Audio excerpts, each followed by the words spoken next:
Hey, what's up guys? Dalton Stevenson, the mobile tech guy, here with another video. So, right now, finally, the Note 5 has gotten the Marshmallow update. It's running Android 6.0.1, you can see right here. Go in here, press this a few times. You haven't seen this little Easter egg yet with the Marshmallow Flappy Bird game. And there you go. It's a lot like the Lollipop Easter egg, they just turned to marshmallows.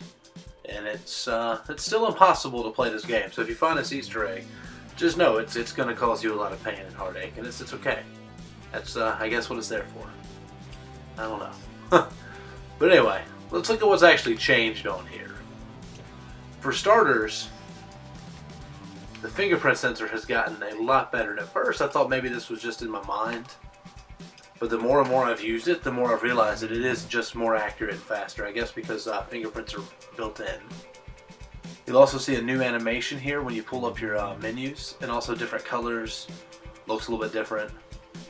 But mainly it's the animation, as well as having the ability to two-finger swipe. So you can bring down all your notifications, or if you do it slow, you can actually bring up your quick toggles, every single one of them. And just like with any kind of widget or anything like that, you can actually edit where they go. You can move them around, like I've got my flashlight up there because I use that a lot. Bluetooth, Wi-Fi, the important ones up front. You can customize it, make it how you want it. Pretty cool feature. Again, there's the animation. And then just two-finger swipe, gets everything.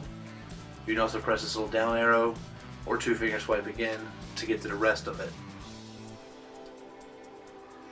Another much needed change in Marshmallow is how to handle volume and volume toggles. So when you hit the volume button, you can push this little arrow. You can now control ringtone, media, notifications, and system sounds. So if you want your alarms, or if you want to still hear notifications but you don't want your ringer to go off, you can actually adjust each of that individually now.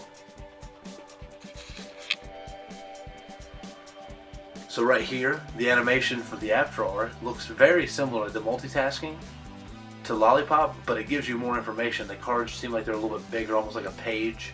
So you can see a little more information, it's a little more info dense, which is nice. And then another great feature is now on tap. I think I'm going to love this feature. You just press and hold the home button, and instead of it just bringing up Google Now actually looks at what you're doing. So you can see here, it gives me articles and different research about all the different things that I'm looking to do my next post about. So that's a pretty cool feature. Also, I'm going to take a screenshot of this real quick so I can show you guys what you can do with screenshots now. There we go, home button, power button. Hold this down, screenshot captured. From here I can share, edit, and delete. Whereas before you could just share and delete, and you didn't really have the edit option on a Samsung device.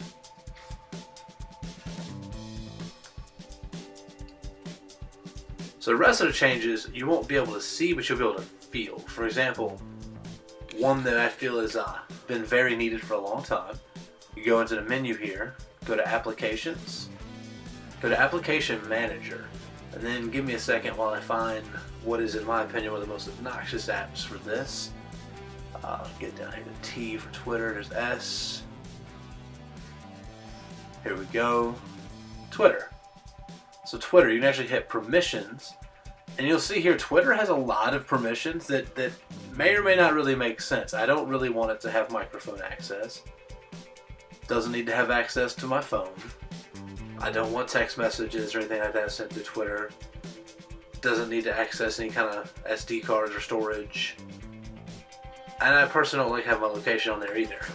So I can actually turn off every single one of these individually, and I can still use the app. This is something that iPhones had for a while, and it's nice to see it's made its way over to the Android side of things.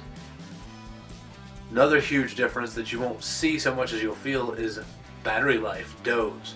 Doze is a new feature that when your phone is inactive for a while, it's been in your pocket, sitting on your desk, whatever, it's going to cause it to burn a lot less battery. It kills your background processes.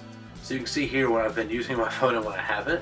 And you can see that I've got about 14 hours. I'm going to probably wrap up at about 18 to 20 hours today, which is fantastic. Doze actually works. There's Project Volta with Lollipop, but I don't think that ever did anything. So as I said, this has been most of the changes. Everything else is pretty much the same on the Note 5.